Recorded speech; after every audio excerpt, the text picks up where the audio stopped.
Good morning everyone. सभी students का एक बार पुनः हमारे महाविद्यालय श्रीमती मौरी देवी तापड़िया कन्या महाविद्यालय जसवंतगढ़ के इस यूट्यूब चैनल पर आपका हार्दिक अभिनंदन एवं स्वागत करता हूं। और जिस किसी भी स्टूडेंट ने अगर हमारे महाविद्यालय के इस यूट्यूब चैनल को सब्सक्राइब नहीं किया तो सब्सक्राइब कर लो, ताकि इस वर्तमान वैश्विक महामारी कोविड या कोरोना के जो समय में आप अपनी जो तैयारी है उसको अनवरत जारी रख सके। हमारे महाविद्यालय में तीनों संकाय कला, वाणिज्य और साइंस की ऑनलाइन क्लास है वो सुचारू रूप से संचालित होती है। इसलिए इस जो ये यूट्यूब चैनल है इसको सब्सक्राइब कर लो, ताकि आप वो अपनी जो तैयारी है उसको अनवरत जारी रख सके।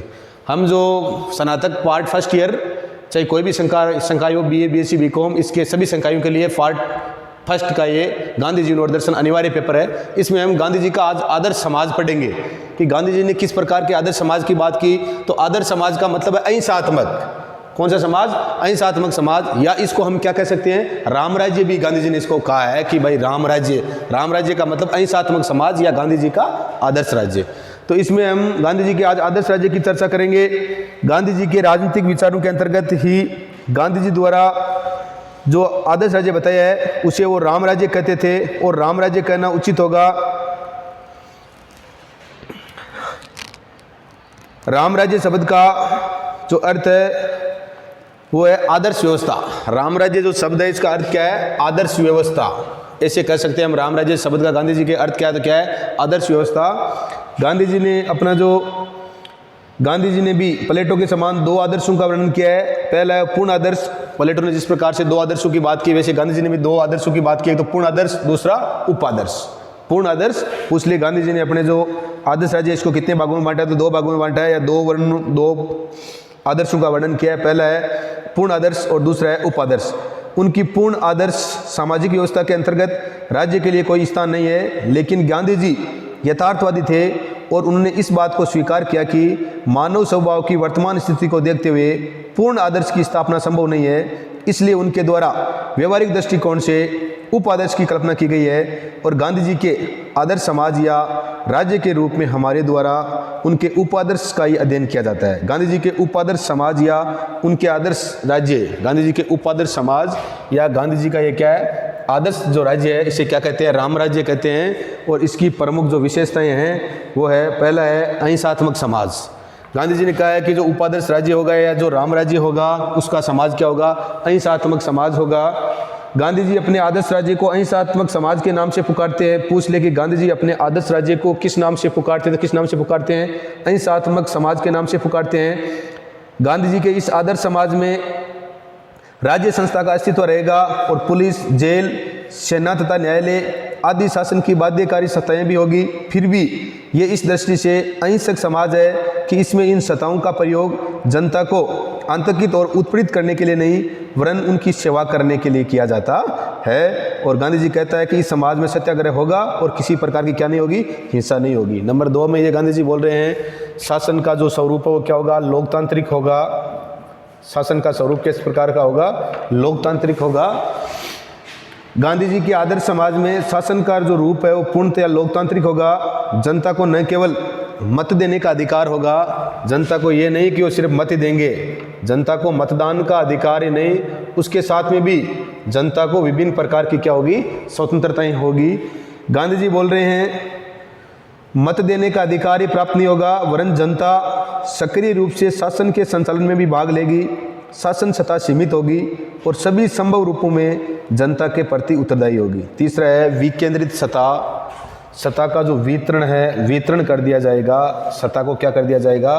सत्ता की जो शक्तियां हैं उसको बांट दिया जाएगा। ये किसी एक व्यक्ति के हाथ में नहीं रहेगी, जिस प्रकार से संघात्मक, उसके बाद में राज्य की, उसके बाद में स्थानीय। गांधी जी के आदर्श राज्य का प्रमुख लक्षण है विकेंद्रित सत्ता। ये गांधी जी के आदर्श राज्य का सबसे प्रमुख लक्षण है। सबसे प्रमुख लक्षण है क्या?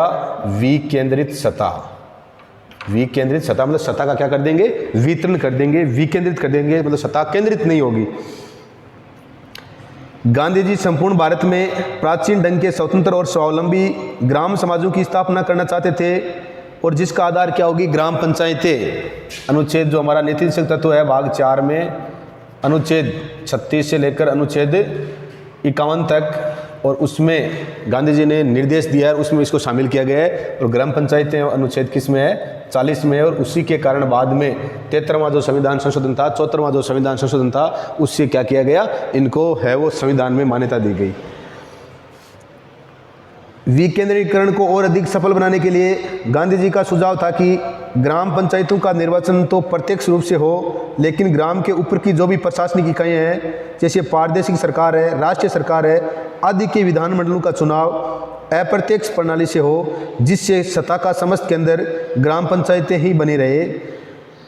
और गांधी जी ने कहा कि ग्रामों में स्वशासन और स्वावलंबन की भावना उत्पन्न होगी और वे वास्तविक अर्थ में क्या होंगे, स्वतंत्र होंगे। नंबर 4 में है, चौथी जो विशेषता है इसकी आदर्श राज्य की, वो है आर्थिक क्षेत्र में विकेंद्रीकरण। गांधी जी बोल रहे हैं कि आर्थिक क्षेत्र में भी क्या करने गया, जो साधन है उनका क्या होगा, संपत्ति है उसका वितरण होना चाहिए, ताकि सभी लोग है वो क्या कर सके, विकास कर सके।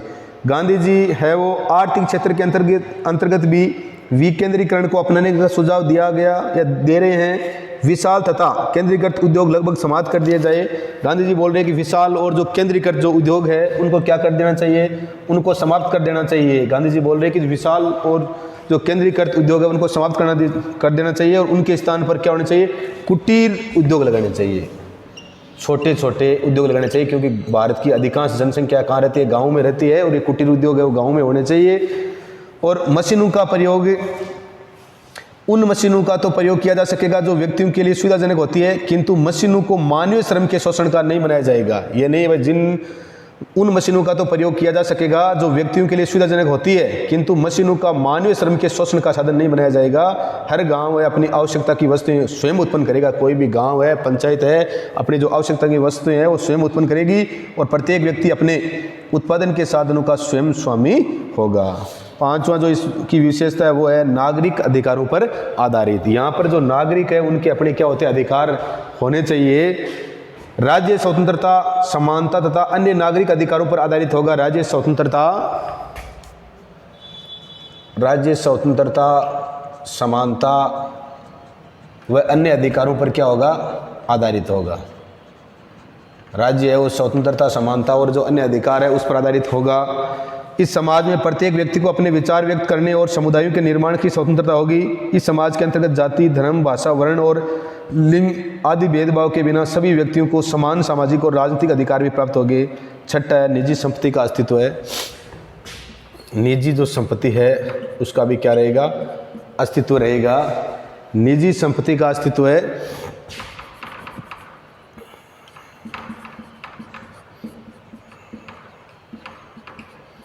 निजी संपत्ति का अस्तित्व है। आदर्श राज्य की जो विशेषता है वो निजी संपत्ति है, वो इसमें रहेगी। निजी संपत्ति का अस्तित्व है। गांधी जी बोल रहे हैं कि निजी संपत्ति की प्रभुता का अस्तित्व होगा, किंतु संपत्ति के स्वामी अपनी संपत्ति का प्रयोग निजी स्वार्थ के लिए नहीं वरन समस्त समाज के कल्याण के लिए करेंगे। वरन समस्त समाज के, अपनी संपत्ति है उसका प्रयोग है समस्त समाज के कल्याण के लिए करेंगे। अपने समस्त जो समाज है उसके कल्याण के लिए करेंगे। गांधी जी ये भी बोल रहे हैं कि जो निजी संपत्ति के मालिक है वो ये समझकर कार्य करेंगे कि उनके पास जो संपत्ति है उसका वास्तविक स्वामी समाज ही है और समाज के द्वारा उन्हें इस संपत्ति का संरक्षक या ट्रस्टी नियुक्त किया गया है। समाज के द्वारा उन्हें क्या किया गया है, संरक्षक या ट्रस्टी नियुक्त किया गया है। तो गांधी जी ने जो न्यायशिप, ट्रस्टीशिप का सिद्धांत भी दिया था। अगला जो है प्रत्येक व्यक्ति के लिए श्रम वो अनिवार्य है। गांधी जी की जो अगली विशेषता है वो है कि प्रत्येक व्यक्ति के लिए श्रम शक्ति या श्रम करना क्या है, अनिवार्य। चाहे कोई भी व्यक्ति हो उसको शारीरिक मेहनत करना क्या है, अनिवार्य है। इस आदर्श समाज में प्रत्येक व्यक्ति के लिए अपने भरण पोषण हेतु श्रम करना अनिवार्य होगा। कोई भी मनुष्य अपने निर्वाह के लिए दूसरों की कमाई हड़पने का प्रयत्न नहीं करेगा और बौद्धिक श्रम करने वाले व्यक्तियों के लिए भी कुछ न कुछ शारीरिक श्रम करना अनिवार्य होगा। सभी व्यक्तियों के द्वारा कुछ न कुछ शारीरिक श्रम किए जाने पर समाज में वास्तविक समानता स्थापित हो सकेगी। अगला है वो वर्ण व्यवस्था। समाज में क्या होगी, वर्ण व्यवस्था पर समाज विद्यमान होगा।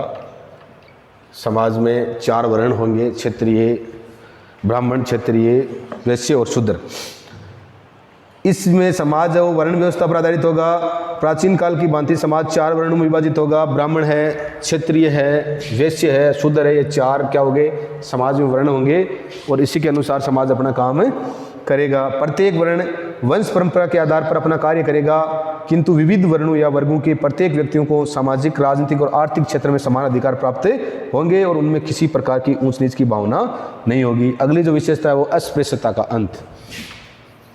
आज हमारे संविधान का जो अनुच्छेद 17 है, इसमें इसको क्या मान लिया गया है, कानूनी अपराध मान लिया है। और गांधी जी खुद भी कह रहे हैं कि अस्पृश्यता, इसका क्या होना चाहिए, अंत होना चाहिए। समाज में किसी प्रकार की अस्पृश्यता मतलब छुआछूत की भावना है वो नहीं होनी चाहिए। और इसी का अनुसरण करते हुए आज मतलब गांधी जी इसको भारतीय समाज के लिए कलंक मानते थे, और आज जो गांधी जी के आदर्श समाज में इस अस्पृश्यता के लिए कोई स्थान नहीं है। और इसीलिए हमारे संविधान का जो अनुच्छेद 17 है, इसमें अस्पृश्यता को क्या माना है, कानूनी अपराध माना है। अगली जो आदर्श राज्य की विशेषता है वो है धर्मनिरपेक्ष समाज। धर्मनिरपेक्ष संविधान, धर्मनिरपेक्ष समाज मतलब भारत है ये धर्मनिरपेक्ष होगा, समाज में धर्मनिरपेक्ष होगा, किसी भी धर्म के आधार पर है वो भेदभाव नहीं किया जाएगा। इस समाज में किसी एक विशेष धर्म को आश्रय प्राप्त नहीं होगा।